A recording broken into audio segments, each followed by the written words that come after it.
Oh, sa mga super excited yan, nakakuha na tayo ng leak photo ng Samsung Galaxy S25 na series ahead doon sa Samsung Galaxy Unpacked 2025. So, this is being leaked sa Reddit, and yeah, credit sa Reddit for leaking these photos as early as now. And makita natin nandito is Samsung Galaxy S25, which is nasa kaliwa, then Galaxy S25 Plus, yung nasa gitna, and yung Galaxy S25 Ultra. So I would say na medyo a little bit rounded ang edges ng Galaxy S25 Ultra.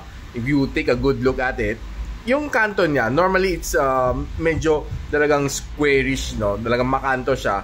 Pero it seems to me, if you take a good look at it, medyo makanto siya this time around. Medyo rounded na siya this time around. But if you look at the other two, it looks kinda almost the same pa rin sa kanilang S24 S24 Plus. Nothing much has changed.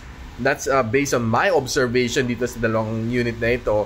And of course, syempre, abangan natin ang full specs nitong tatlong phone na ito in the coming days. So abangan ninyo ang Galaxy Unpacked 2025. But as of now, ito ang mapapakita ko sa inyo, which is galing sa Reddit, ang Samsung Galaxy S25 series.